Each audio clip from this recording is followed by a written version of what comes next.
رسوائی ہیں آج کیوں ذلیل کہ کل تک نہ تھی پسند، گستاخی فرشتہ ہماری جناب اس لیے ذلیل ہے کہ جو دیندار ہیں وہ بھی پورے کے پورے دین کے اوپر عمل کرنے کو تیار نہیں. کچھ نے عبادات کا دامن تھام لیا ہے، معاملات میں کورے، معاش میں حرام چل رہی ہے، اپنی معیشت میں، اپنی معاشرت کے اندر شریعت کے سری احکام جو ہے ان کو توڑا جا رہا ہے. کوئی کسی کے پاس کوئی عذر ہے، کسی کے پاس کوئی عذر نہیں. لیکن یہ جو ہم نے دین کے حصے بکھرے کر لیے، یہ ہے الا خزی فی الحیات الدنیا، دنیا کی زندگی میں ذلت اور رسوائی اور خاری. یہ نتیجہ ہے اس قیامت کے دن جو کچھ ہونا ہے. اللہ تعالیٰ معاف فرمائے. اس آیت سے تو ثابت ہو رہا ہے کہ جو بدترین کافر ہیں ان سے بھی زیادہ شدید عذاب ان لوگوں کو، اشد العذاب، جنہیں عربی کی شد بدھ بھی ہے وہ بھی جانتے ہیں. یہ افعال التفضیل کا صیغہ ہے، یہ کمپیریٹیو ڈگری نہیں، یہ سپرلیٹیو ڈگری ہے. ایڈجیکٹیوز کی وہ جو 3 فارمز ہوتی ہیں، یہ تو سپرلیٹیو. اشد العذاب، عذاب کی شدید ترین صورت جو ہے اس کے اندر جھونکے جائیں گے وہ لوگ جو دین کو اس طریقے سے تقسیم کر لیں کہ ایک حصہ قبول، ایک حصہ رد. اب آپ پوری امت کو دیکھ لیجیے ہمارا حال کیا ہے. زیادہ سے زیادہ دین نماز روزے کا ہے. 45 ہے کہ 44 ہے کہ 46 ملک ہیں مسلمان، کسی ایک ملک کے اندر بھی وہ دین اپنی کلیت کے ساتھ اپنی کامل صورت کے اندر کہیں نافذ ہے، قائم ہے. یہ ہے دوسرا جواب. اب ان دونوں جوابوں کو پھر جمع کر لیجئے تو ہمارے سامنے بس ایک حل ایک ہی رہ جاتا ہے، ایمان. لاؤ کہیں سے وہ ایمان، وہی آب نشاط انگیز. علامہ اقبال نے اس کو کہا تھا نا، اصل نامحکمی دل کی یہ ہے، اصل میں وہی تیری نہ بیماری، وہی نامحکمی دل کی، علاج اس کا وہی آب نشاط انگیز ہے ساقی. یہ نامحکمی دل کی، اور جس کو کہا ہے کہ یقین پیدا کرے ناداں یقین سے ہاتھ آتی ہے، وہ درویشی کے جس کے سامنے جھکتی ہے فخوری. پہلے جواب کا تو لازمی نتیجہ یہی ہے کہ اگر ہماری ذلت ہے اس وجہ سے کہ ایمان نہیں ہے تو ایمان پیدا کر لیجئے، ذلت خود بخود عزت سے تبدیل ہو جائے گی. اور دوسرے جواب کا بھی اصل میں منطقی طور پر تجزیہ کر لیجئے، کل دین پر عمل اس حقیقی ایمان، یقین والے ایمان کے بغیر ممکن ہی نہیں. جزوی دین پر عمل تو ہم روایتی طور پر بھی کرتے ہیں، کچھ خاندانی روایات ہے، کچھ معاشرتی روایات ہے، کچھ قومی روایات ہے، کچھ ہمارا کلچر ہے، کچھ ہماری تہذیب ہے، کچھ بچپن سے کچھ چیزوں کی عادت پڑ گئی ہے. یہ جزوی جو ہے عمل وہ در حقیقت دین پر عمل نہیں ہے، بلکہ یہ ہمارا کلچر ہے، ہماری ایک تہذیب ہے، ہمارا ایک تمدن ہے، ہماری کچھ روایات ہیں. کل دین پر عمل کرنے کے لیے وہ یقین والا ایمان درکار ہے، وہ ہوگا تو پھر کل کے کل دین پر عمل ہوگا. اور جب تک وہ نہیں ہوگا یہ ذلت اور رسوائی سے نجات پانا ممکن نہیں. لہذا اب تک جو میں نے گفتگو کی ہے وہ ذرا پھیلی ہے، لیکن پھر ایک نقطے کے اوپر سمٹ آئی ہے کہ اصل شے جو درکار ہے وہ ایمان ہے،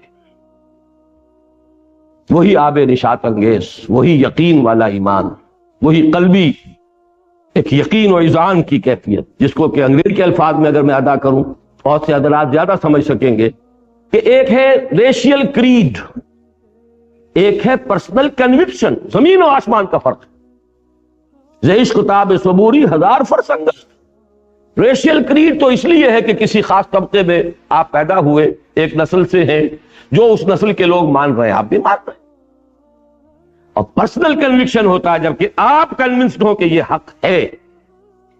وہ پرسنل کنوکشن والا جس کو یقین کہا گیا، کلا لو تعلمون علم الیقین، وہ علم یقین تو یہاں حاصل ہونا چاہیے، عین الیقین تو آخرت میں حاصل ہوگا. آنکھوں سے پھر تمام حقائق جب دیکھ لیں گے تب تو عین الیقین ہو جائے گا. الہاکم التکاثر حتی زرتم المقابر کلا سوف تعلمون ثم کلا سوف تعلمون کلا لو تعلمون علم الیقین لترون الجحیم ثم لترونها عین الیقین ثم لترونها ثم لتسألن یومئذ عن النعیم. جب تک وہ علم الیقین حاصل نہ ہو دنیا میں تو ہماری حالت درست نہیں ہو سکتی. اب ہے اصل سوال وہ کہاں سے ملے.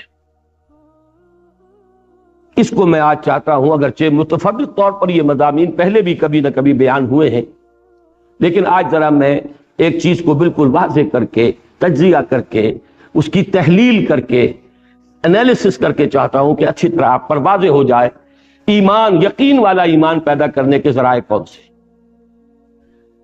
جہاں تک میں آج کی تاریخ تک سمجھ پایا ہوں، اللہ تعالیٰ اور علم میں اضافہ فرمائے، وقل رب زدنی علما.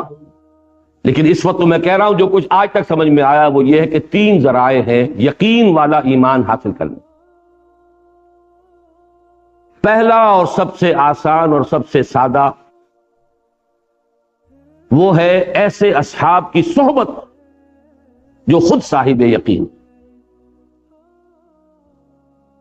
اس کو قرآن مجید میں کہا گیا ہے اس لیے کہ یہ جو میں نے ابھی آیت نمبر 14 آپ کو سنائی تھی سورہ حجرات کی، اس سے اگلی آیت نمبر 15 میں اولئک ھم الصادقون قرار دیا گیا ہے، جو سچے مومن. انما المؤمنون الذين آمنوا بالله ورسوله ثم لم يرتابوا وجاهدوا باموالهم وانفسهم في سبيل الله اولئک ھم الصادقون. اور سورہ توبہ میں فرمایا یا ایھا الذین آمنوا کونوا مع الصادقین. اہل ایمان ایسے سچوں کی صحبت اختیار کرو، ان کے قریب رہو، ان کے پاس رہو، ان کی صحبت سے فائدہ اٹھاؤ. یہ بالکل سادہ اور آسان ترین طریقہ ہے.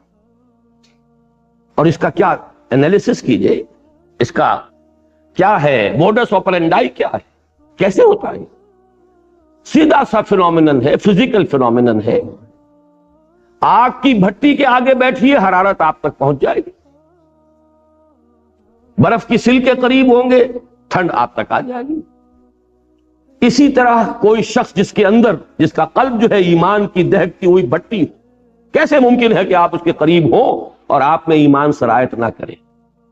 Just impossible. وہ تو ہوگا. اس کے چینلز ہم نہیں دیکھ سکتے، انویزیبل چینلز ہیں. دل را بدل رہے، دل کا دل سے ایک راستہ ہے. آج کل ہم دنیا میں جانتے ہیں ESP، ایکسٹرا سینسری پرسیپشن. تو کوئی ایکسٹرا سینسری کمیونیکیشن بھی ہے، دل سے دل کو بات پہنچتی ہے. کوئی زبان نہ ہو، کوئی الفاظ نہ ادا کیے جا رہے ہیں، کچھ نہ ہو. اور یہ تو دل را بدل رہیس، یہ تو خیر فارسی کا مقولہ ہے، حدیث نبوی کی طرف اشارہ کر رہا ہوں. حضور نے فرمایا اللہ کے کچھ بندے ایسے بھی ہوتے ہیں کہ جن کو دیکھ کر اللہ یاد آ جاتا ہے. اذا رؤوا ذکر اللہ، جب ان کو دیکھا جائے اللہ یاد. میں نے اس مرتبہ پہلی مرتبہ ریاض میں اپنی گفتگو میں یہ بات عرض کی کہ میں حیران تھا. قرآن مجید میں مجھے یہ تو نظر آیا کہ کائنات کا ذرہ ذرہ اللہ کی نشانی ہے. آسمان، زمین، سورج، چاند، ہواؤں کا چلنا. ان فی خلق السماوات والارض واختلاف الليل والنهار والفلك التي تجري في البحر بما ينفع الناس وما انزل الله من السماء من ماء فاحيا به الارض بعد موتها وبث فيها من دابة وتصريف الرياح والسحاب المسخر بين السماء والارض لآيات لقوم يعقلون. لیکن کسی انسان کے آیت اللہ ہونے کا تصور قرآن مجید سے مجھے نہیں ملا. تو میں حیران ہوتا تھا ایرانیوں پر کہ آیت اللہ کیسے کہتے ہیں. لیکن پھر میرا ذہن منتقل ہوا، وہ جنہیں آیت اللہ کہتے ہیں وہ آیت اللہ ہے یا نہیں، اس سے علیحدہ بحث ہے، وہ معاملہ علیحدہ ہے. لیکن آیت اللہ ہو سکتا ہے. جب حدیث کہہ رہی ہے نشانی کا کام یہی تو ہے کہ اس کو دیکھ کر کوئی اور یاد آ جائے. یہی تو نشانی کا فنکشن ہے. اذا رؤوا ذکر اللہ، جب ان کو دیکھا جائے تو اللہ یاد آ جائے. تو یہ لوگ، اور یہ ذہن میں رکھیے وعدہ ہے، یہ حضور صلی اللہ علیہ وسلم کی دی ہوئی خبر ہے. لا تزال فی امتی طائفۃ قائمین علی الحق. دنیا ایسے لوگوں سے خالی کبھی نہیں ہو. تو آسان ترین راستہ تو یہ ہے، ان کی صحبت، ان کا قرب. اور اس کو اس اعتبار سے بھی نوٹ کر لیجئے، صحابہ کرام کے ایمان کو جو تمام اہل ایمان کے ایمان سے افضل سمجھا جاتا ہے. تو اگرچہ دو اگلے چینلز جو میں بیان کروں گا وہ بھی ان کو حاصل تھے، اس سے بھی انہوں نے ایمان حاصل کیا ہے، کسب کیا ہے. لیکن یہ کہ ان کی خصوصی فضیلت اسی بنیاد پر ہے کہ وہ جو سب سے زیادہ دہکتی ہوئی بھٹی تھی ایمان کی، ایمان مجسم محمد الرسول اللہ صلی اللہ علیہ وسلم، ان کی صحبت انہیں حاصل ہوئی. لہذا ان کے اس قرب سے اور ان کے اس صحبت سے جو ایمان انہیں حاصل ہوا ہے وہ کسی بھی غیر صحابی کو، صحابہ کے بعد کے دور کے کسی بڑے سے بڑے ولی کو بھی وہ ایمان حاصل نہیں ہو. اور یہ اہل سنت کا مجمع علیہ عقیدہ ہے کہ ادنا سے ادنا صحابی کا ایمان بعد میں بڑے سے بڑے ولی، اللہ کے بڑے سے بڑے یعنی قریب قرب رکھنے والے بندے کے ایمان سے بھی افضل ہے. ایک ذریعہ تو یہ ہے، لیکن انالیسس کیجئے تو یہاں ایک سوال باقی رہ جاتا ہے ایسے صاحب یقین جو صرف صاحب یقین نہیں، صاحب مجاہدہ اور صاحب جہاد بھی ہوں، اس لیے کہ ڈیفینیشن وہی رکھی ہے سامنے. صرف وہ نہیں کہ جو صرف مراقبے ہی کرتے رہ جائیں ساری عمر، بلکہ وہ وجاہدوا فی سبیل اللہ باموالہم وانفسہم. وہ ایمان ہے حقیقی ایمان. انما المؤمنون الذین آمنوا باللہ ورسولہ ثم لم یرتابوا وجاہدوا باموالہم وانفسہم فی سبیل اللہ اولئک ھم الصادقون. ایسے صادق مل جائیں، ان کی صحبت اختیار کر لی جائے، ایمان حاصل ہو جائے گا. بڑا ہی آسان نسخہ ہے، لیکن خود وہ کہاں سے آئیں گے؟ نبوت کا دروازہ تو بند ہو چکا. اب ان کو بھی تو پیدا کرنا ہوگا کہیں اسی دنیا میں. لہذا یہ بات تو ظاہر ہو گئی کہ اگر وہ مل جائے تو بڑی آسانی حاصل ہو جائے گی. ان سے ایمان حاصل کیا جا سکتا ہے، ان کے قرب سے، ان کی صحبت سے. وہ خود کہاں سے آئیں گے؟ اس سوال کو باقی رکھیے ذہن میں، وہ آگے حل ہوگا. دوسرا ذریعہ ایمان کا وہ ہے عمل. اس کو میں نے کئی مرتبہ واضح کیا ہے. یہ ایک دو طرفہ پروسیس ہے، دو طرفہ عمل ہے. ایمان سے عمل پیدا ہوتا ہے، عمل سے ایمان میں اضافہ ہوتا ہے. ایمان کا اضافہ پھر عمل کے اندر اضافے کا ذریعہ بنتا ہے، اور عمل کا یہ مزید اضافہ پھر ایمان میں اضافہ کرتا ہے. اس کو پیچ کی مثال سمجھیے کہ پیچ ہر چکر کے ساتھ آگے بڑھے گا، یا اگر واپس کھینچ رہے تو ہر چکر کے ساتھ ادھر آ جائے گا. اسی طریقے سے ایک لفظ آپ استعمال کرتے ہیں انگریزی میں، وشس سرکل. وشس سرکل جو ہے وہ سمی دائرہ ہے. آپ نے ایک کام برا کیا، اس کے نتیجے میں ایک برائی پیدا ہوئی، اس نے اور برائی کو جنم دیا، پھر اس سے اور برائی بڑھ گئی، اس سے پھر اور برائی جو ہے پیدا ہوئی. یہ تو وشس سرکل چل رہا ہے. اور اس کا کانورس، اس کا برعکس بھی ہو سکتا ہے. ایک بہت ہی صحت بخش، بہت ہی صحیح، بہت ہی عمدہ، مفید چکر. وہ کیا ہے؟ ایمان کی اگر تھوڑی سی پونجی ہے، اس کو لے کر عمل شروع کر دیجیے، عمل بڑھے گا. اسی کو کہا گیا زادتہم ایمان ما زادہم الا ایمانا و تسلیما. ایمان بڑھتا ہے. اللہ کی راہ میں جہاد کیجئے، اللہ کی راہ میں انفاق کیجئے، نیک عمل کیجئے، ایمان بڑھے گا. جب ایمان بڑھے گا، اب آپ کے انفاق اور جہاد میں اور اضافہ ہو جائے گا. اب اس سے آپ کا ایمان اور بڑھے گا. یہ ہے وہ سرکل جس سے کہ آپ دائرے کے اندر جیسے کہ وہ گول سیڑھیاں ہوتی ہیں، آپ اوپر چڑھتے چلے جائیں گے. یہ ہے ایمان بذریعہ عمل. اور میں آج جو منتخب نصاب میں ہمارا سورہ حجرات کا سبق ہے، آخری آیات کا، اس کے حوالے سے اس نقطے کو واضح کرنا چاہتا ہوں. یہی وجہ ہے کہ سورہ حجرات کی جو لاسٹ بٹ ون آیا ہے، پہلی آخری سے پہلی، اس میں اس حقیقت کو کھولا گیا. اگر تم اسلام لے آئے ہو، چاہے ابھی ایمان تمہارے دلوں میں داخل نہیں ہوا، لیکن اگر تم اطاعت کرو گے تو ایمان حاصل ہو جائے گا. اسی لیے فرمایا گیا ہے یمنون علیک ان اسلموا، اے نبی یہ آپ پر احسان دھر رہے ہیں کہ ہم اسلام لے آئے. قل لا تمنوا علی اسلامکم، کہہ دیجئے ان سے کہ تم مجھ پر اپنے اسلام کا کوئی احسان نہ دھرو. بل اللہ یمن علیکم ان ہداکم للایمان ان کنتم صادقین. اللہ تم پر احسان دھر رہا ہے، احسان جتا رہا ہے کہ تمہیں اس نے ایمان کے راستے پر ڈال دیا ہے. اب اگر عمل کرو گے، اطاعت کرو گے تو ایمان پیدا ہو جائے گا. یہ ہے وہ در حقیقت ایمان بذریعہ عمل. اور یہ میں اب توجہ دلا دینا چاہتا ہوں، ہمارے دور کی ایک بہت بڑی دینی تحریک یا مذہبی تحریک کہیے، وہ اسی طریقے کو اختیار کیے ہوئے، وہ ہے تبلیغی جماعت کی تحریک.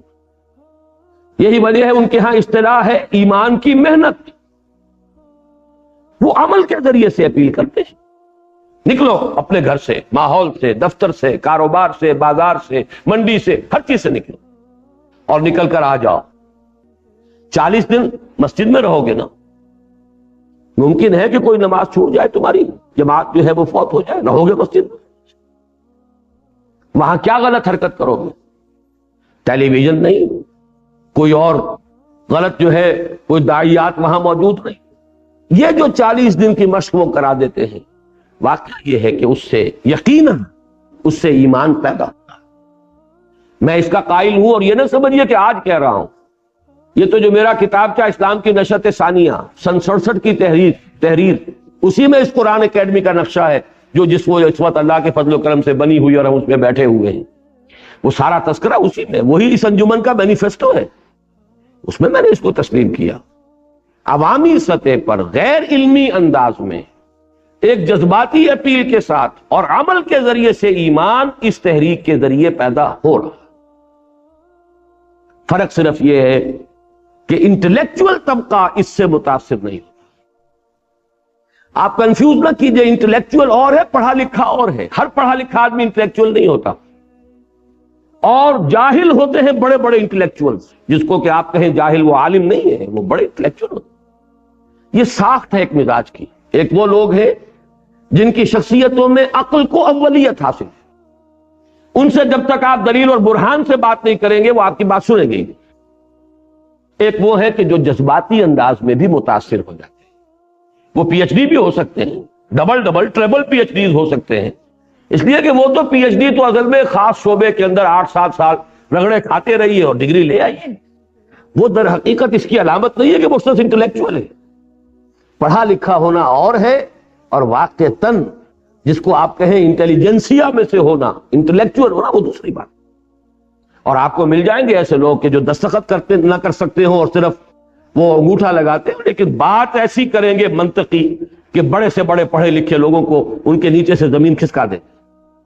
یہ اصل میں دو کیٹیگریز علیحدہ، ایک وہ جو ایموشنل سیٹ اپ کے ہیں، ان کا بلڈ اپ جو ہے نفسیاتی وہ ایموشنل ہے، ایک وہ جو ریشنل ہے، بنیادی طور پر ریشنل لوگ متاثر نہیں ہوں۔ اور یہ جو انٹلیکچوئل مائنورٹی ہے، یہ ہے اصل شے، معاشرے کے اندر ایفیکٹو یہ ہے، اس لیے کہ یہ برین ٹرسٹ ہے سوسائٹی کا۔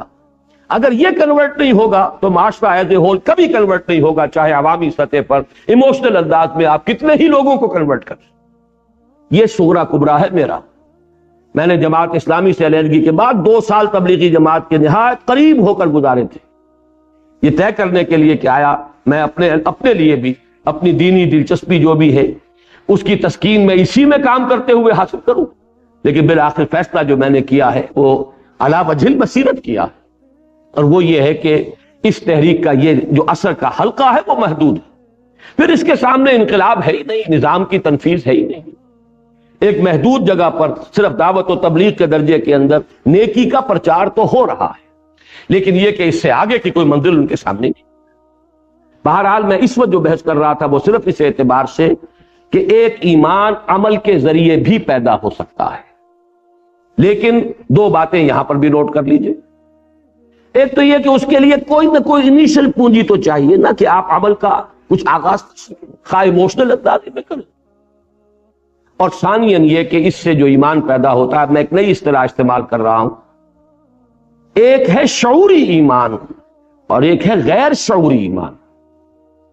شعوری ایمان جسے کہا جائے وہ اس راستے سے پیدا نہیں ہوتا، ایک غیر شعوری یقین کی کیفیت تو پیدا ہو جاتی۔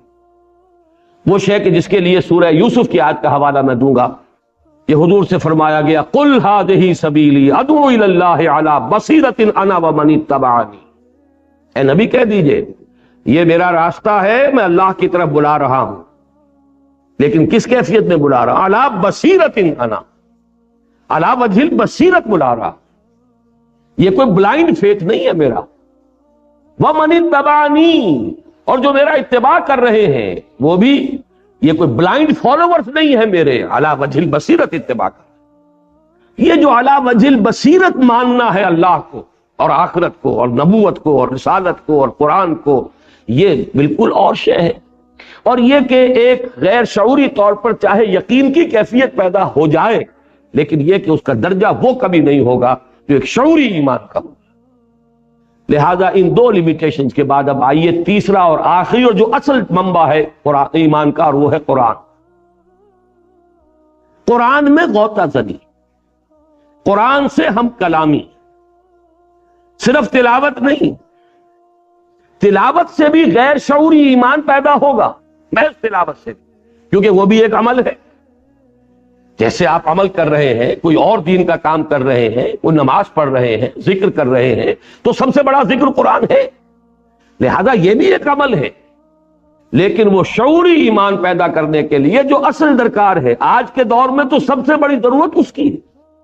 آج کا دور ریشنلزم کا دور ہے، لہذا یہاں تو اصل میں اس ایمان کی ضرورت ہے، اعلیٰ بصیرت انا ومن اتبعنی والا ایمان، اور اس کے لیے قرآن کے ساتھ ایک کمیونیکیشن، قرآن کے ساتھ براہ راست مکالمہ، قرآن کے ساتھ براہ راست مخاطبہ، قرآن مجید کے ساتھ ایک ایسی کیفیت بقول علامہ اقبال کہ وہ آپ کے قلب پر براہ راست نازل ہو رہا، یہ کیفیت ہے کہ جو ایمان، اور ایمان بھی شعوری ایمان پیدا کرنے کا ذریعہ ہے۔ یہاں میں حوالہ دوں گا علامہ اقبال کے اس شعر کا بھی کہ تیرے ضمیر پہ جب تک نہ ہو نزول کتاب، گرہ کشا ہے نہ راضی نہ صاحب کشاف۔ آپ قرآن پڑھیں ترجمے کے ساتھ، یہ آپ کو کچھ معلومات دے دے گا، ترجمہ آپ کو موو نہیں کر سکتا، ترجمہ آپ کو انسپائر نہیں کر سکتا، ترجمہ آپ کے اندر آگ نہیں پیدا کر سکتا، حرارت نہیں پیدا کر سکتا۔ ترجمہ تو در حقیقت کچھ کنٹینٹ جو ہے اس کا، کچھ معنی اس کے آپ کو مل جائیں گے، معلومات حاصل ہو جائیں گی۔ رہی تفسیریں، واقعہ یہ ہے کہ بڑا خوبصورت مصرع کہہ دیا ہے، گرہ کشا ہے نہ راضی نہ صاحب کشاف۔ اب اس سے اوپر کی تو کوئی حدیث، کوئی تفسیر ہوئی نہیں۔ امام راضی کی تفسیر معقولات اور ریشنل انداز کے اندر اس دور میں، اور زمخشری ان کی تفسیر جو ہے صاحب کشاف۔ اب ظاہر بات ہے کہ ان سے اوپر کوئی تفسیر نہیں، انہی سے خوشہ چینی کی ہے باقی مفسرین نے۔ تو فرمایا علامہ اقبال نے کہ ان میں سے کوئی بھی گرہ کشا نہیں، تیرے ضمیر پہ جب تک نہ ہو نزول کتاب، جب تک کہ قرآن خود تمہارے دل پر اترے۔ یہ کیسے ہوگا؟ اس کو میں چاہتا ہوں آج کہ ذرا آپ دو اور دو چار کی طرح سمجھ لیجئے، یہ بھی کہ اس کے لیے لازم کیا ہے، کیا طریقہ ہے، کیا میتھوڈولوجی ہے، اور یہ کہ پھر یہ کیسے، اس کا فینومینن کیا ہے، یہ کیسے یہ عمل کرتا ہے، اس کا جو طریقہ کار ہے وہ کیا ہے۔ پہلی بات تو اس کے ضمن میں یہ ایک جملہ کفایت کرے گا، کم سے کم اتنی عربی سے واقفیت کہ ترجمے کا حجاب ہٹ جائے، لینگویج بیریئر نہ رہے۔ ترجمہ حجاب ہے آپ کے اور قرآن کے درمیان، یہ حجاب اٹھ جائے، براہ راست ہم کلام ہو۔ مجھے عبداللہ ابن مبارک رحمہ اللہ کا قول یاد آ گیا، میں نے بارہا بیان کیا ہے، بہت سے حضرات کے علم میں ہوگا، یہ تابع تابعین کے دور کی شخصیت ہیں، بڑے درویش، بزرگ اور مجاہد۔ انہوں نے طے کیا ہوا تھا 6 مہینے ہر سال کے وہ محاذ جنگ پر، جو بھی جہاد ہو رہا تھا اس میں لگاتے تھے 6 مہینے گھر پر، لیکن اس 6 مہینے کے دوران بھی لوگوں سے ملتے جلتے نہیں تھے، مسجد گئے، نماز پڑھی اور گھر آ گئے۔ کسی نے ایک روز پوچھ لیا، اللہ آپ کی طبیعت اکتاتی نہیں تنہائی سے، ملتے جلتے نہیں، ہنستے بولتے نہیں لوگوں سے، بس نماز پڑھی مسجد میں اور آ گئے؟ بڑا خوبصورت جواب تھا ان کا، تم مجھے تنہا سمجھتے ہو؟ میں تنہا نہیں ہوں، بلکہ شعر یاد آ گیا ہے مجھے اکبر الہ آبادی کا، پہلے وہ سن لیں۔ دیوانہ چمن کی سیریں نہیں ہے تنہا، عالم ہے ان گلوں میں، پھولوں میں بستیاں ہیں۔ میں چمن میں جاتا ہوں، میں تنہا نہیں ہوتا، یہ تو ایک ایک پھول کے اندر ایک عالم ہے۔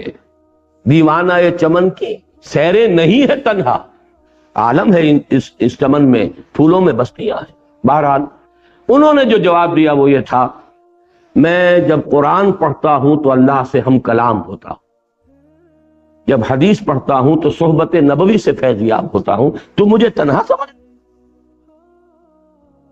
قرآن سے ہم کلام ہو، یا کم سے کم قرآن کو موقع دیجئے کہ وہ آپ سے ہم کلام ہو۔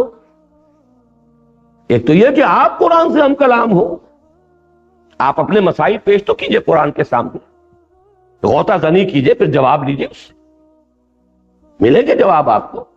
حضرت علی کی وہ روایت میں نے بارہا سنائی ہے، فرماتے ہیں کہ حضور نے ارشاد فرمایا، انہا ستکون فتنۃ، ان قریب ایک بہت بڑا فتنہ رونما ہوگا۔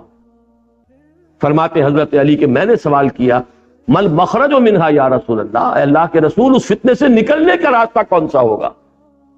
اب جو جواب ارشاد فرمایا ہے، کتاب اللہ فیہ خبر ما قبلکم و نبأ ما بعدکم و حکم ما بینکم، فتنے سے بچانے والی اور نکالنے والی ایک ہی شے ہے، وہ اللہ کی کتاب ہے، اس میں تم سے پہلوں کے بھی حالات ہیں، تمہارے بعد کے لوگوں کی بھی، بعد کی خبریں بھی موجود ہیں، تلاش تو کرو، اور تمہارے مابین جتنے اختلافات پیدا ہوں گے ان کا حل موجود ہے، تلاش کرنا ہے۔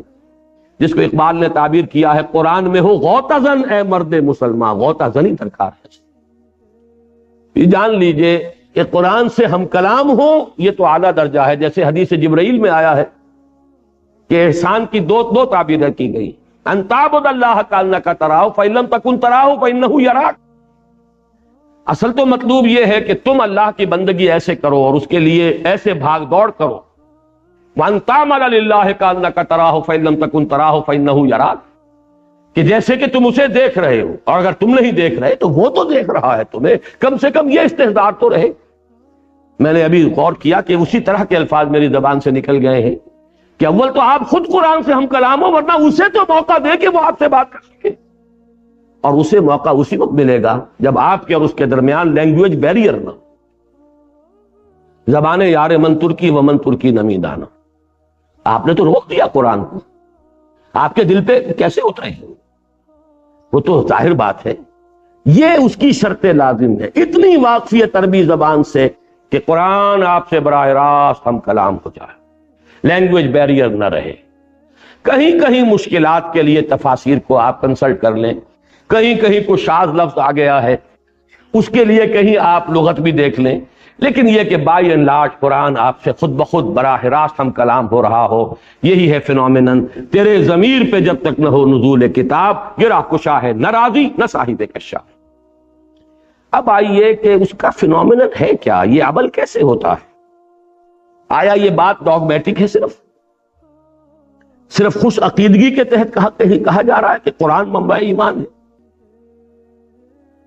وہ جو ظفر علی خان کا شعر میں نے بارہا سنایا ہے آپ حضرات کو کہ وہ جنس نہیں ایمان جسے لے آئے دکانیں فلسفہ سے، ڈھونڈے سے ملے گی عاقل کو یہ قرآن کے سیپاروں۔ یہ ہے جہاں سے قرآن ملے گا، یہ کیسے ملتا ہے؟ اس کو میں آپ سے شاید پہلے بھی عرض کر چکا ہوں کہ واقعہ یہ ہے کہ اب جو کچھ میں بیان کر رہا ہوں وہ علامہ اقبال کا فکر ہے۔ علامہ اقبال نے اپنے لیکچرز میں بڑا 2 اور 2 4 کی طرح اینالائز کیا ہے۔ اس کا جو مقدمہ ہے وہ پہلے سمجھ لیجئے۔ مقدمہ قائم کیا انہوں نے کہ یقین پیدا ہوتا ہے تجربے سے، جب تک آپ کا ذاتی تجربہ نہ ہو یقین پیدا نہیں۔ محض سنید چاہے ہزاروں آدمی آپ کو بتا رہے ہوں ایسا ہے ایسا ہے ایسا ہے ایسا ہے، میں مثال دیا کرتا ہوں نا کہ اگر کسی شخص نے چینی کبھی نہیں چکھی اور ہزاروں آدمی کہہ رہے ہیں وہ میٹھی ہوتی ہے میٹھی ہوتی ہے میٹھی ہوتی ہے، تو آپ ساری دلیل جو ہے اس کے لیے ہو جائے گی آخر کیا ضرورت پڑی انہیں جھوٹ بولنے کی، پھر جھوٹ پر اتنے لوگوں کا جمع ہو جانا محال ہے۔ یقیناً چینی میٹھی ہوگی، لیکن ہوگی سے آگے آپ نہیں بڑھ سکتے تاں کہ آپ چینی چکھ لیں، اب کہیں گے چینی میٹھی ہے۔ اس ہوگی اور ہے میں تو زمین و آسمان کا فرق ہے۔ ہوگی اور ہے، یہ ہے پرسنل کنوکشن ہے، اور یہ پیدا ہوا ہے ذاتی تجربے سے، اٹس یور اون ایکسپیرینس۔ اب لاکھ لوگ کہیں میٹھی نہیں ہے، آپ کہتے ہیں میں مان ہی نہیں سکتا، میں نے خود چکھی ہے۔ وہ مجھے فارسی کا مصرع یاد آ گیا، لذت ہی بادہ نہ دانی بخدا تا نہ چشی، اس شراب کی لذت تمہیں جان ہی نہیں سکتے تم جب تک کہ خود نہ چکھو۔ چکھنے سے معلوم ہوا کہ میٹھی ہے، یہ صغرا ہوا۔ علامہ اقبال کے استدلال کا صغرا یہ ہے۔ کبرا کیا ہے؟ تجربہ صرف ظاہری اور خارجی نہیں ہوتا، تجربہ باطنی بھی ہوتا ہے۔ یہ ہے انتہائی پیاری بات۔ یوں سمجھیے کہ آب زر سے لکھے جانے والی بات، سونے میں تولی جانے والی بات۔ بس یہاں سے اب وہ جو تجربہ ہے خارجی تجربہ جس پر میٹیریلزم اور امپیریسزم اور یہ تمام جتنے ازم ہیں جو کہ مادیت کے اوپر مبنی ہے، ان کا راستہ جدا ہو جاتا ہے جب وہ صرف تجربے کو محدود کرتے ہیں۔ تجربہ خارجی ایکسٹرنل سینس آرگنز کے ذریعے سے جو کچھ ہمیں ایکسپیرینس حاصل ہوا اس پر یقین ہوتا چلا جا رہا۔ اقبال نے جو بات کہی کہ ایک تجربہ باطنی بھی ہوتا ہے، اندر کوئی چیز بتاتی ہے کہ یہ ہے اصل شے۔ قرآن کو آپ پڑھیں اور آپ کے اندر سے کوئی شے بتائے کہ یہ صحیح ہے، یہ بات ٹھیک ہے۔ دیکھنا تقریر کی لذت کے جو اس نے کہا، میں نے یہ جانا کہ گویا یہی میرے دل میں ہے، یہ ہے وہ شے۔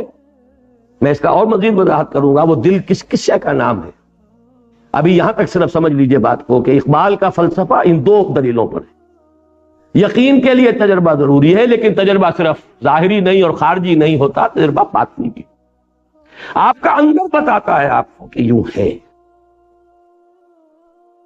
یہ جو شے ہے قرآن کو پڑھتے ہوئے، جب قرآن آپ سے ہم کلام ہو، اگر آپ کو اندر سے گواہی ملے کہ یہ صحیح ہے، وہ ہے وہ باطنی تجربہ جس کو ہم یوں کہہ سکتے ہیں کہ کوئی سمپیتھیٹک وائبریشن آپ میں پیدا ہوئی ہے۔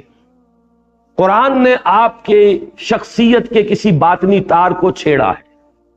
یہ الفاظ زبان پر آئے ہیں تو مجھے ماہر صاحب کا شعر یاد آ گیا، ایسے کچھ تار بھی ہیں ساز حقیقت میں نہاں، چھو سکے گا نہ جنہیں زخم و مضراب حواس۔ یہ حواس جو ہیں ہمارے، جو ایکسٹرنل سینس آرگنز ہیں، بعض حقیقت کے تار ایسے بھی ہیں جن کو یہ حواس نہیں چھو سکتے، یہ کچھ اور شے انہیں چھوتی ہے، انہیں حرکت میں لاتی ہے، اس سے نغمہ نکلتا ہے۔ وہ جو ہیں ایسے کچھ تار بھی ہیں ساز حقیقت میں نہاں، چھو سکے گا نہ جنہیں زخم و مضراب حواس۔ وہ تار ہیں جس کو اب میں تجزیہ کر کے بتا رہا ہوں وہ شے کیا ہے۔ وہ ہے آپ کی وہ روح جس نے آپ کو انسان بنایا، وہ روح ملکوتی، وہ ڈیوائن سپارک، وہ آپ کا روحانی وجود جس کا منبع، جس کا مسکن دل، یہ ہے جس کا احساس ہے، احساس باطنی ہے۔ یہ روح دیکھتی بھی ہے۔ قرآن مجید کہتا تھا فَإِنَّهَا لَا تَعْمَى الْأَبْصَارُ وَلَكِن تَعْمَى الْقُلُوبُ الَّتِي فِي الصُّدُورِ۔ آنکھیں اندھی نہیں ہوئی تھی ابو جہل کی اور ابو لہب کی، دل اندھا ہو گیا۔ یہ دل کا اندھا ہونا کیا ہے؟ دل دیکھتا ہے یعنی روح دیکھتی ہے، دل سنتا ہے یعنی روح سنتی ہے، اور دل کا احساس ہے، پرسپشن ہے دل کی، وہ ہے در حقیقت وہ جو اس کا انٹرنل، اس کا تجربہ ہے۔ آپ کا دل گواہی دیتا ہے، یعنی آپ کی روح وجد میں آتی ہے قرآن کو پڑھ کر۔ ایک بزرگ ہے اگی میں، وہ بہت ہی سادہ انداز میں بات کیا کرتے ہیں، بڑی پیاری بات ایک دفعہ انہوں نے کہی کہ قرآن اور ہماری روح یہ ایک ہی گاؤں کے رہنے والے ہیں، پہچانتے ہیں ایک دوسرے کو۔ روح کہاں سے آئی؟ یہ سلونا کا روح قل روح من امر ربی، اور یہ قرآن کہاں سے آیا؟ اس قرآن کا منبع بھی وہی ہے جو ہماری فطرت کا منبع ہے۔ فطرت اللہ التی فطر الناس علیہا، وہ روح جو ہم میں پھونکی گئی ہے اس کو اللہ نے کہا ہے من روحی فاذا سویتہ ونفخت فیہ من روحی فقعوا لہ ساجدین۔ جب میں اس آدم کو تیار کر لوں، تخلیق مکمل کر دوں، نوک پلک سنوار دوں۔ سورہ ہجر میں بھی یہ آیت آئی ہے انہی الفاظ میں، اور سورہ صاد میں بھی آئی فاذا سویتہ ونفخت فیہ من روحی فقعوا لہ ساجدین۔ اپنی روح میں سے پھونک دوں تو گر پڑنا اس کے سامنے سجدے۔ وہ روح ہے ہمارے اندر، اور یہ روح وجد میں آتی ہے۔ قرآن اس پر نازل ہوتا ہے، وہ وجد میں آتی ہے۔ یہ وجد ہے وہ کیفیت، اسی کو میں نے چونکہ امام ابن تیمیہ کا نام آج آیا ہے، ان کے ایک شاگرد رشید حافظ ابن قیم رحمہ اللہ، ان کی ایک کتاب ہے الفوائد، چھوٹے چھوٹے شذرات ہیں۔ مفکرین جو ہیں ان کی ایک تصنیفی کیفیت یہ بھی ہوتی ہے، ایک تو یہ کہ ایک مکمل کتاب کا نقشہ بنا کر اس کے ابواب اور اس کی بحثیں، اور ایک یہ کسی وقت کوئی خیال آ گیا، کسی وقت کوئی اور خیال آ گیا، تو ایک طرح سے شذرات سے بن جاتے ہیں۔ تو الفوائد حافظ ابن قیم کی ایک ایسی کتاب ہے کہ قرآن کو پڑھتے ہوئے مختلف اوقات میں جو کیفیات وارد ہوئی ہیں انہوں نے علیحدہ ہے نا، وہ اس کا کوئی باہمی ربط نہیں ہے، وہ الفوائد۔ اس میں ایک جو ہے اس میں لکھتے ہیں اللہ کے کچھ بندے ایسے بھی ہیں جو قرآن کو پڑھتے ہیں تو یوں محسوس کرتے ہیں کہ وہ مصحف سے نہیں پڑھ رہے بلکہ قرآن ان کے لوح قلب پر درج ہے، وہاں سے پڑھ رہے۔ اتنی ہم آہنگی ہوتی ہے ان کے فکر، ان کی سوچ، ان کے احساس، ان کی باطنی کیفیات، ان کی روحانی واردات اس میں، اور جو کچھ قرآن کہہ رہا ہے، اتنی ہم آہنگی ہوتی ہے، ایسی سمپیتھیٹک وائبریشن ہوتی ہے قرآن کو پڑھتے ہوئے کہ پھر ان کو وہ یقین کامل حاصل ہوتا ہے کہ جو میری فطرت کا منبع ہے وہی اس کلام کا منبع ہے۔ اور فطرت کا منبع کون ہے؟ فطرت اللہ التی فطر الناس علیہا، وہی اس کلام کا متکلم۔ یہ فینومینن ہے، یہ طریقہ ہے جس سے قرآن اب ایک شعوری ایمان آپ کو عطا کرے گا۔ یہ ایمان اندھا بہرا نہیں ہوگا، یہ کانشس لیول کے اوپر ہوگا، آپ کے تھاٹ لیول پر ہوگا، آپ کی فکری سطح پر ہوگا۔ یہ قرآن آپ کی ہستی کے ان اندر کے تار جو ہیں، چھپے ہوئے تار جو حواس کی گرفت سے باہر ہیں، ان کو جنبش میں لائے گا، اس سے وہ نغمہ ملکوتی جو ہے وہ ظاہر ہوگا۔ اور اسی کو میں نے، جیسا کہ آپ حضرات کے علم میں ہے، سورہ نور کا جو رکوع ہے آیات نور والا، اس کے دروس میں اسی بات کو واضح کیا کہ ایمان جس شے کا نام ہے وہ نور ہے، اور یہ نور دو نوروں سے مل کر وجود میں آتا ہے، دو نوروں کے امتزاج سے، نور علی نور۔ ایک نور نور فطرت ہے، یعنی نور روح جو اندر موجود ہے، ایک نور نور وحی ہے، قرآن پاک جو آپ کے سامنے آتا ہے۔ اگر یہ دونوں چیزوں کی ہم آہنگی ہو جائے، اگر وہ لینگویج بیریئر ہٹ گیا ہو، نیت صاف ہو، طلب ہدایت ہو، اور اب یہ لینگویج بیریئر بھی نہیں ہے، ہم کلامی ہے، مخاطبہ ہے اللہ کے ساتھ اور قرآن کے ساتھ، یا کم سے کم قرآن مجید کو اپنے دل تک پہنچنے کے لیے کوئی راستے میں رکاوٹ آپ نے باقی نہیں چھوڑی ہے، تو اب آپ کو ایسی ہم آہنگی محسوس ہوگی، یہ دونوں نور جمع ہو جائیں گے، نور علی نور یہدی اللہ لنورہ من یشاء ویضرب اللہ الامثال للناس واللہ بکل شیء علیم۔ یہ ہے اصل راستہ۔ اللہ تعالیٰ نے حضور پر بھی صلی اللہ علیہ وسلم قرآن نازل فرمایا تو سورہ حدید کی ابھی آیت نمبر 9 ہے غالباً، جہاں جھنجھوڑا گیا مسلمانوں کو، گویا کہ مجھ سے اور آپ سے خطاب ہے۔ یہ تو آیت نمبر 7 میں ہے، کیا ہو گیا تمہیں مسلمانوں، کیوں ایمان پختہ نہیں رکھتے؟ یہ ڈھل مل یقین، یہ شکوک و شبہات والا ایمان، یہ ہوگا والا ایمان، یہ ہے والا ایمان کیوں حاصل نہیں ہو رہا تھا؟ وَمَا لَكُمْ لَا تُؤْمِنُونَ بِاللَّهِ وَالرَّسُولُ يَدْعُوكُمْ لِتُؤْمِنُوا بِرَبِّكُمْ وَقَدْ أَخَذَ مِيثَاقَكُمْ إِن كُنتُم مُؤْمِنِينَ۔ اس کے بعد فرمایا هُوَ الَّذِي يُنَزِّلُ عَلَىٰ عَبْدِهِ آيَاتٍ بَيِّنَاتٍ لِيُخْرِجَكُم مِّنَ الظُّلُمَاتِ إِلَى النُّورِ وَإِنَّ اللَّهَ بِكُمْ لَرَءُوفٌ رَحِيمٌ۔ وہی تو ہے اللہ جو اپنے بندے پر صلی اللہ علیہ وسلم یہ آیات بینات نازل فرما رہا ہے تاکہ نکالے تمہیں اندھیروں سے روشنی کی طرف، کفر کا اندھیرا، شرک کا اندھیرا، الحاد کا اندھیرا، مادہ پرستی کا اندھیرا، خواہشات کا اندھیرا، جذبات کا اندھیرا، ان ہزار اندھیروں سے نکال کر نور ایمان میں لانے والی شے آیات بینات ہے اس قرآن حکیم کی۔ یہ ہے اصل منبع، یہ ہے سرچشمہ۔ صحابہ کرام کے دلوں میں بھی حضور نے ایمان اس ذریعے سے پیدا کیا ہے۔ یتلو علیہم آیاتہ ویزکیہم ویعلمہم الکتاب والحکمہ۔ باقی اس پر مزید جس کو آپ کہیں گے بونس انہیں حاصل ہوا ہے، وہ صحبت محمدی صلی اللہ علیہ وسلم۔ وہ بونس اب کسی کو حاصل نہیں ہو سکتا۔ البتہ یہ کلام پاک تو ہے، یہ تو حضور دے کر گئے ہیں۔ آپ کا جو آخری خطبہ ہے، خطبہ حجۃ الوداع، اس کے آخری جملوں میں یہ بھی ہے قد ترکت فیکم ما ان اعتصمتم بہ لن تضلوا ابدا کتاب اللہ۔ لوگوں دیکھو میں جا رہا ہوں لیکن تمہیں بے یار و مددگار چھوڑ کر نہیں جا رہا، چھوڑ دی ہے میں نے تم میں وہ شے، چھوڑ کر جا رہا ہوں، دے کر جا رہا ہوں وہ شے کہ اگر اسے مضبوطی سے تھامے رکھو گے کبھی گمراہ نہیں ہوگے۔ رو اللہ کی کتاب جس کے بارے میں اس حدیث میں آیا فیہ خبر ما قبلکم ونبأ ما بعدکم وحکم ما بینکم وہو ذکر الحکیم وہو الصراط المستقیم وہو حبل اللہ المتین۔ اور یہ حدیث ختم ہوتی ہے ان 4 ٹکڑوں پر، من قال بہ صدقہ، جس نے اس قرآن کی بنیاد پر کوئی بات کہی اس نے سچ کہا، من حکم بہ عدلا، جس نے اس کی بنیاد پر کوئی فیصلہ کیا اس نے عدل کیا، من عمل بہ اجرا، جس نے اس پر عمل کیا اس کا اجر محفوظ، ومن دعا الیہ فقد ہدی الی صراط مستقیم، اور جس نے اس قرآن کی طرف بلایا کسی اور کو ہدایت ہو نہ ہو اس کی ہدایت ہو گئی صراط مستقیم کی طرف۔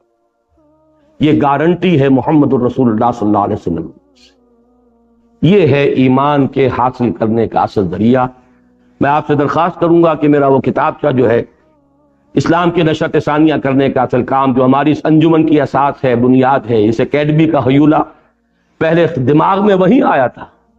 اللہ کا فضل و کرم ہے، آپ حضرات کا تعاون ہے کہ جو وہ نقشہ دماغ میں بنا تھا وہ زمین کے اوپر بھی ایک عالم واقعہ کے اندر بھی ظہور پذیر ہوا۔ اب یہ کہ اس کے بطن سے ولادت مزید ہو گئی ہے قرآن کالج کی، لیکن اس کے پورے فکر اور فلسفے کو میں نے نفی نہیں کی، میں نے تبلیغی جماعت میں نے مانا کہ اس کے ذریعے سے عوامی سطح پر ایک نان انٹلیکچوئل لیول پر ایمان پیدا ہو رہا، لیکن ہماری اصل کمی کیا ہے؟ انٹلیکچوئل لیول پر ایمان.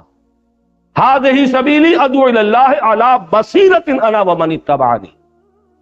وہ ایمان جو ہے اس کا منبع اور سرچشمہ صرف اور صرف قرآن ہے. لیکن اس سے استفادے کے لیے شرط لازم زبان کے بیریئر کو اس درجے کم سے کم ہٹا دینا کہ آپ قرآن سے براہ راست ہم کلام ہو، یا قرآن کو کم سے کم اپنے آپ سے ہم کلام ہونے دیں، رکاوٹ نہ ڈال دیں زبان کی درمیان میں. اقول قولی ھذا واستغفر اللہ لی ولکم ولسائر المسلمین والمسلمات. 1 گھنٹہ چونکہ مکمل حصے میں سے وہ تھوڑا سا ہم کم کر لیں گے. ابھی تو آپ بہت پریشان ہو گئے ہیں شاید اتنی دیر میں، کیوں اٹھ کر جا رہے ہیں؟ تشریف رکھیے. ابھی تو آج کی نشست کا جو ہے میں نے اپنے حسب وعدہ تقریر ٹھیک 1 گھنٹے میں ختم کی ہے. یہ صرف چند منٹ لے رہا ہوں. جو حالات اس وقت ہیں شرق اوسط کے، عالم اسلام کا قلب، عالم عرب کا قلب، جتنے خطرناک اندھیروں کے اندر اور جتنے زبردست جو خطرات ہیں ان سے دوچار ہیں. میں یہ نظم جو سن 52 میں نے شائع کی تھی عزم میں، عرشی بھوپالی صاحب کی سنا رہا ہوں. آج مسجد میں سنائی تھی. بہت سے احباب ایسے ہیں یہاں جو وہاں نہیں تھے. ایٹمی طاقتوں کے سائے میں امن کے بج رہے ہیں نقارے، موت کے دیوتا کے جبڑوں سے مل رہا ہے حیات کا پیغام. دونوں جانب سے آج ایٹم بم دھمکیاں دے رہا ہے انسان کو. منڈیوں کے سفید بیوپاری سرد بازاریوں سے گھبرا کر کارخانے نئے سجاتے ہیں، ڈھیر فولاد کے لگاتے ہیں.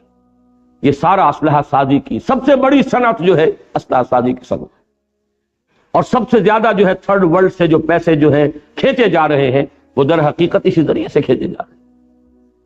یہ درندے خدا کی دھرتی کو، کوریا کی غریب بستی کو ناگاساکی بنا کے چھوڑیں گے، ہیروشیما بنا کے چھوڑیں. یہ ریاض میں جب میں گفتگو کر رہا تھا 2-3 دن قبل، تب مجھے یہ اچانک یہ شعر یاد آئے تھے کہ بعین ہی وہ بات جو عرشی بھوپالی نے کہی تھی کوریا کے بارے میں، اب شاید وہ اس عرب علاقے کے اندر وہ بات جو ہے بالکل ایک واقعہ کا روپ دھار کر سامنے آئے گی. اس کے بعد جو چند جو اس کے اندر آئے ہیں مصرے، وہ آپ سے مخاطب ہو کر کہے گئے. ساتھیوں مشعلوں کو تیز کرو. یہ مشعل تو قرآن کی ہے جو ہمارے پاس ہے، ہم نے تو بجھا رکھا ہے. ہم نے نہ اس سے خود اپنے باطن کو مستنیر کیا، نہ دنیا تک اس کا نور پر پہنچنے دیا. خزانے کا سانپ بن کر بیٹھے. جنہوں نے بھی کچھ ہمت کی ہے، جو بھی کچھ آگے بڑھے ہیں، جنہوں نے کچھ تعاون کیا ہے، جنہوں نے کچھ اس سلسلے میں وقت لگایا ہے، جنہوں نے کچھ عربی سیکھنے کی کوشش کی ہے، جنہوں نے کچھ اپنا وقت جو ہے اس کی قربانی دے کر کچھ استعداد فراہم کی ہے، جو کچھ اس دعوت اور درس و تدریس قرآن کا کام کر رہے ہیں، وہ سب سنیں اس مصرے کو کہ اپنی جد و جہد کو تیز سے تیز تر کرو. ڈاکٹر نسیم الدین صاحب نے مجھ سے اجازت مانگی 2-3 منٹ کی. میں سمجھتا ہوں کہ یہی بات وہ کہنا چاہتے ہیں جو میں کہہ رہا ہوں کہ عمل کے اوپر ابھارا جائے. ساتھیوں مشعلوں کو تیز کرو. جنگ بازوں کا ملک گیروں کا قافلہ تیز گام ہے کتنا. جنگ بازوں کا ملک گیروں کا موت کے سر پھرے نقیبوں کا قافلہ تیز گام ہے کتنا. یہ ڈسٹرکشن کے جو مبلغ ہیں وہ کتنے تیزی کے ساتھ آگے جا رہے ہیں. تباہی جو ہے نوع انسانی کی، اور وہ نوع انسانی والی بات اب سمٹ کر امت مسلمہ پر آ گئی. عالم اسلام کا قلب اب اس کی زد میں ہے. اگر وہ کیمیاوی ہتھیار استعمال کیے عراق میں تو مریں گے کون؟ وہ تو پوری بستیاں، پورے شہر، جیسے 4000 کرد جو ہے ایک بم تھا جس سے کہ وہ ہلاک ہو گئے. کوئی متنفذ نہیں بچا. اور آج بھی میں بتایا ہوں، پہلے بھی بتایا تھا کہ بعض احادیث میں یہ روایت ہے مولانا حامد میاں رحمت اللہ علیہ کہ ایک عظیم جنگ کا جو نقشہ کھینچا گیا بعض احادیث میں، اس کی ہولناکی اور تباہ ناکی کا ذکر ان الفاظ میں کیا گیا ہے کہ اتنی اموات ہوں گی کہ ایک پرندہ سینکڑوں میل تک اڑتا ہوا چلا جائے گا اور اسے سوائے لاشوں کے اور کچھ نظر نہیں. ساتھیوں مشعلوں کو تیز کرو. جنگ بازوں کا ملک گیروں کا موت کے سر پھرے نقیبوں کا قافلہ تیز کام ہے کتنا. اور بھی قافلوں کو تیز کرو. جنگ کے دیوتا کے سینے پر چڑھ کے لہرا دو امن کا پرچم. لیکن وہ امن میں نے آج جمعے میں بھی عرض کیا تھا، امن کہاں سے آئے گا؟ صرف اور صرف ایمان سے.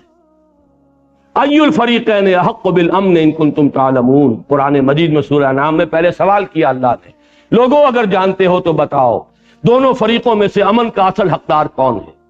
اور پھر جواب اللہ نے خود برحمت فرمایا، الذین آمنوا ولم یلبسوا ایمانہم بظلم اولئک لہم الامن وہم مہتدون، وہ لوگ جو ایمان لائیں اور پھر اپنے ایمان میں کوئی آلائش شرک کی نہ ہونے دیں، ان کے لیے امن ہے۔ ایسے لوگ درکار ہیں۔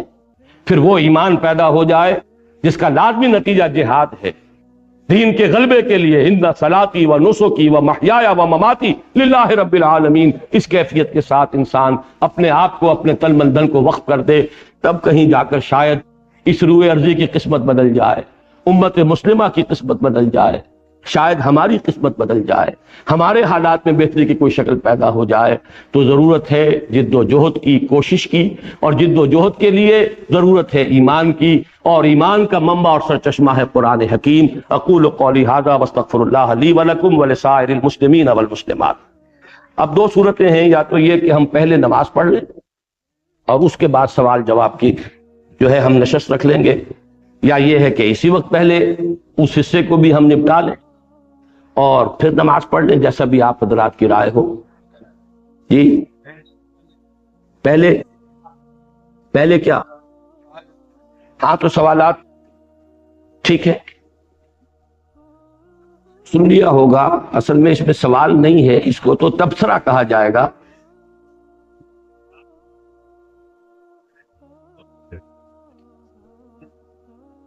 آپ تبصرے کر رہے ہیں، اختلاف کر رہے ہیں، چلیے، لیکن اس میں کم سے کم اختصار سے تو کام لیجیے۔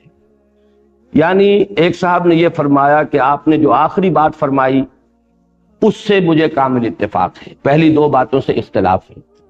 میں یہ سمجھتا ہوں کہ میری آخری بات سے جسے اتفاق ہو گیا، میرے اصل کام سے تو اسے اتفاق ہو گیا۔ میں تو اسی کام میں لگا ہوا ہوں، میں نے اپنی زندگی اسی میں لگائی ہے، دعوت رجوع القرآن اور قرآن کا پڑھنا پڑھانا، تعلیم و تعلم قرآن۔ میں نے اور دوسرے چیزوں کو چھوڑ کر یہ راستہ اختیار کیا، اس سے اختلاف نہیں ہے، فبہا، اور کیا چاہیے مجھے۔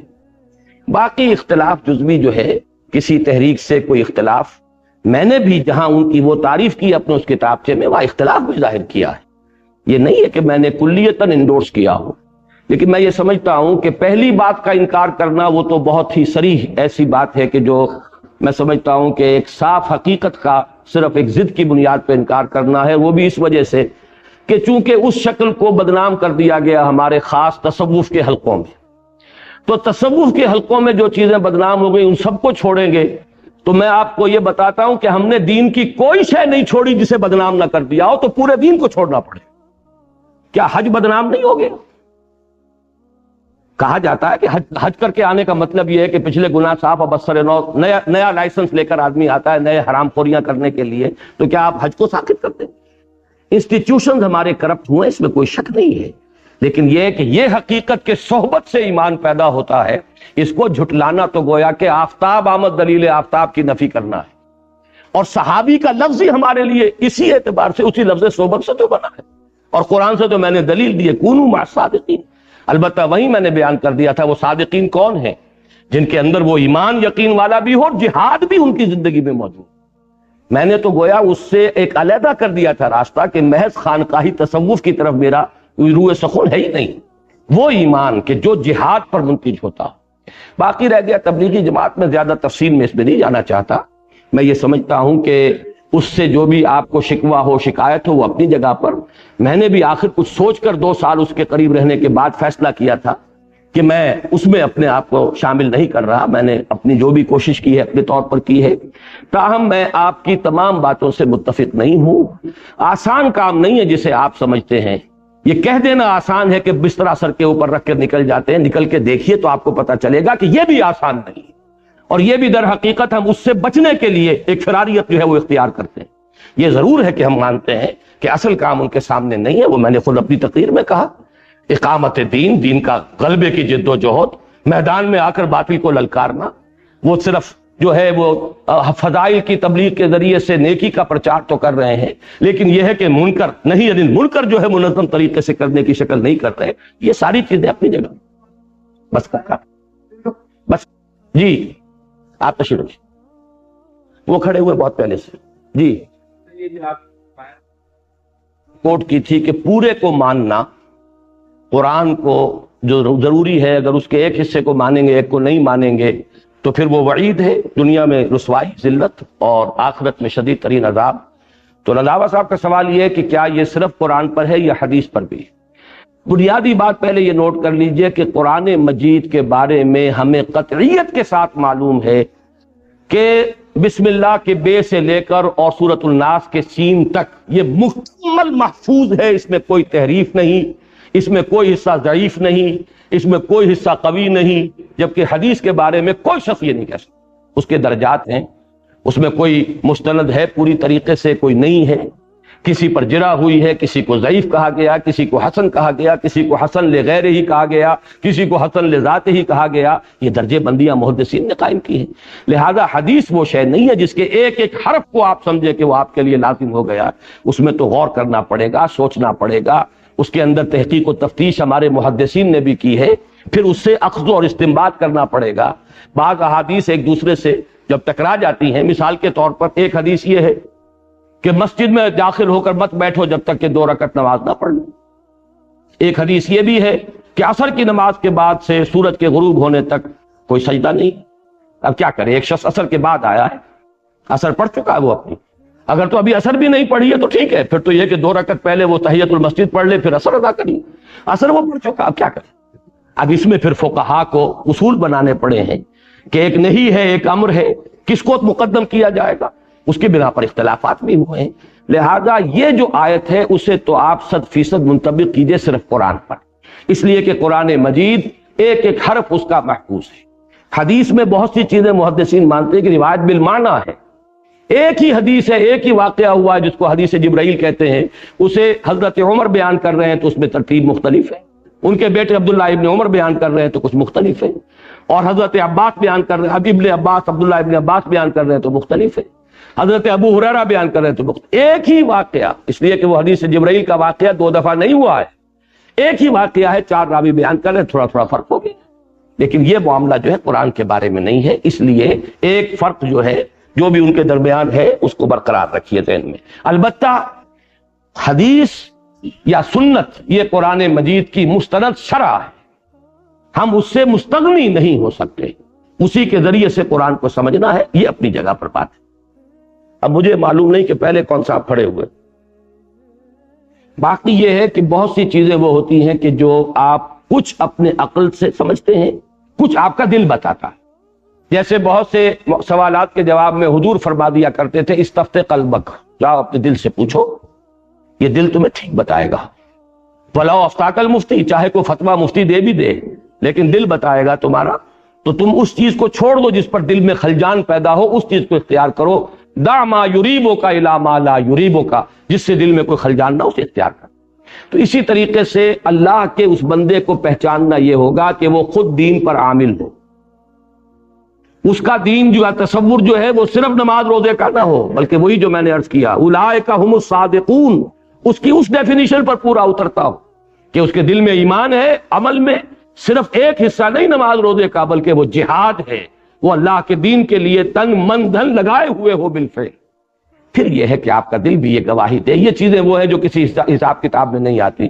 ایسے شخص کے قریب جا کر آپ کو اندازہ ہوتا ہے، آپ کا دل بتاتا ہے کہ یہ مخلص ہے یا دکاندار ہے، اس کے اندر جو کچھ ہے حقیقت ہے یا بہروپیہ پن ہے، یہ دل بتائے گا۔ اس کے لیے آپ کے پاس کوئی جو ہے وہ علامتیں وہ نہیں ہوں گی۔ ہو سکتا ہے آپ کے سامنے ایک شخص جو ہے وہ پورا لبادہ اوڑھ کر آئے دین کا، لیکن یہ کہ ایک تو اس کا مجموعی طرز عمل بتائے گا، اور نمبر 2 یہ کہ خود آپ کا دل بتائے گا کہ واقعتاً یہ شخص جو ہے یہ واقعتاً اللہ کا بندہ ہے، یا یہ کہ اس نے دین کو دھندا بنایا۔ اللہ کا بندہ یا دین کا دھندا، یہ 2 چیزیں جو ہے اس میں فیصلہ انسان کا دل کرتا ہے۔ جی ہمارے ان ساتھی کا سوال جو ہے ایمان کامل کے اعتبار سے ہے۔ یہ لفظ ہمارے ہاں بدقسمتی سے بہت استعمال ہوتا ہے اور میں اسے بہت غلط لفظ سمجھتا ہوں۔ کامل ایمان کس کا ہوگا سوائے انبیاء کے؟ اور انبیاء کا ایمان بھی کامل اس لیے ہوتا ہے کہ انہیں تو مشاہدہ دیا جاتا، جبرائیل دکھا دیے گئے، جنت دکھا دی گئی، دوزخ دکھا دی گئی، غیب کے پردے ان کے لیے اٹھائے جاتے ہیں، اسے اس عالم کی سیر کرائی جاتی، لہذا ان کا ایمان تو یقیناً کامل ہوگا۔ کامل ایمان کا لفظ کیسے ہم استعمال کر لیں؟ کامل ایمان تو جیسا کہ میں نے کہا تھا عین الیقین، وہ تو ہمیں قیامت کے دن حاصل ہوگا۔ کلا لو تعلمون علم الیقین لترون الجحیم ثم لترونها عین الیقین، جب تم دوزخ کو اپنی آنکھوں سے دیکھ لو گے تو تمہیں عین الیقین حاصل ہوگا، وہ ہوگا کامل ایمان۔ دنیا میں رہتے ہوئے تو ہمیں غیب کے اندر رہتے ہوئے اپنے ایمان کو بڑھاتے رہنے کی کوشش کرنی ہے، ایمان کے اندر اضافہ، ایمان کو بڑھاتے چلے جائیں۔ اس کے لیے یہ ہے کہ وہ صحبت صاحب یقین، صاحب کردار لوگوں کی صحبت۔ خربوزے کو دیکھ کر خربوزہ رنگ پکڑتا ہے، یہ تو ایک فزیکل فینومینن ہے، آپ پہ اثرات ہوں گے۔ صحبت تالے ترا تالے کنت، صحبت صالح ترا صالح کنت۔ اور قرآن کی میں نے آپ کو آیت سنا دی، کونوا مع الصادقین۔ پھر یہ کہ عمل سے ایمان بڑھتا ہے۔ قرآن مجید میں سورہ احزاب کا جو ذکر ہے، غزوہ احزاب کا ذکر ہے سورہ احزاب میں، ما زادہم الا ایمانا وتسلیما، وہ لوگ جنہوں نے ثابت قدمی دکھائی اس آزمائش کے موقع پر، اس سے ان کے ایمان میں اور اضافہ ہوتا چلا گیا۔ یہی امام بخاری رحمۃ اللہ علیہ کا موقف ہے کہ ایمان بڑھتا بھی ہے گھٹتا بھی ہے۔ امام ابو حنیفہ کہتے ہیں کہ ایمان نہ گھٹتا ہے نہ بڑھتا ہے، وہ میں نے اس کی وضاحت کی ہے بارہا، وہ ہے لیگل ایمان، جس کی بنیاد پر کسی کو دنیا میں مسلمان سمجھا جائے، وہ نہ گھٹتا ہے نہ بڑھتا ہے، وہ تو ایک لیگل سٹیٹس ہے جو انسان کو حاصل ہو گیا۔ جو حقیقی ایمان ہے جس کے متعلق آج ہم نے بات کی ہے، وہ گھٹتا بھی ہے بڑھتا بھی ہے۔ آپ غافلوں کی صحبت اختیار کیجئے، آپ کا ایمان گھٹے گا، اور آپ ایسے لوگوں کی صحبت اختیار کیجئے کہ جو خود صاحب یقین ہیں اور صاحب عمل ہیں، صاحب کردار ہیں، مجاہد ہیں اللہ کی راہ کے، آپ کا ایمان بڑھے۔ باقی یہ کہ اصل منبع اور سرچشمہ بڑھائیے اپنے ایمان کو قرآن کے ذریعے سے، ان کا قرب، ان کے پاس رہنا، اٹھنا بیٹھنا، یہ اس سے بھی تقاضا پورا ہو جاتا ہے۔ باقی بیعت یہ ہوتی ہے کہ جب کسی شخص پر اس درجے دل ٹھک جائے، آپ نے کچھ عرصے ان کا قرب اختیار کیا ہے، آپ کا دل گواہی دیتا ہے، آپ نے ان کے ماحول کو دیکھ لیا ہے، ان کی دلچسپیوں کو دیکھ لیا ہے، ان کی ویلیوز کے بارے میں آپ کو اندازہ ہو گیا ہے، یہ دنیا کے کتے نہیں ہیں، بہروپیے نہیں ہیں، یہ واقعتاً عقبہ کے طالب ہیں، طالب دنیا نہیں ہیں۔ اب اگر آپ فیصلہ کرتے ہیں کہ میں آپ کے ساتھ اپنے آپ کو وابستہ کر رہا ہوں، اس لیے کہ آپ جو مجھے مشورہ دیں گے، جو حکم دیں گے، میں قبول کروں گا، بشرطے کہ شریعت کے دائرے سے باہر نہ ہو، تو یہ ایک کانٹریکٹ ہے، آپ کا ایک معاہدہ ہے، کوئی حرج نہیں ہے اس کا۔ اس میں جیسے استاد کے ساتھ ایک تعلق ہو جاتا ہے، آپ اٹیچ کرتے ہیں، آپ مجھے پڑھائیے، میں سیکھنا چاہتا ہوں، اسی طریقے سے اس طرح کا ایک ربط و تعلق یہ ہمارے ہاں جو سلسلہ چلا ہے اس میں اختیار کیا گیا۔ اور اس کے لیے سند جو ہے بیعت کی، بیعتیں دو ہیں حضور کی، بیعت عقبہ اولیٰ، بیعت عقبہ ثانیہ۔ بیعت عقبہ اولیٰ میں جو 12 صحابہ سے لی گئی تھی، صرف چند افعال کا ذکر ہے، انہوں نے بیعت کی، ہم زنا نہیں کریں گے، شرک نہیں کریں گے، چوری نہیں کریں گے، کسی کی عزت پر حملہ نہیں کریں گے، وغیرہ وغیرہ، اور جو بھی آپ نیکی کی تلقین فرمائیں گے اسے قبول کریں گے۔ یہ ہے ایک بیعت، اور در حقیقت ہمارے ہاں کی بیعت ارشاد کے لیے بنیاد وہی ہے، اسی دلیل پر یہ حضرات اپنی اس بیعت کو قائم کرتے ہیں۔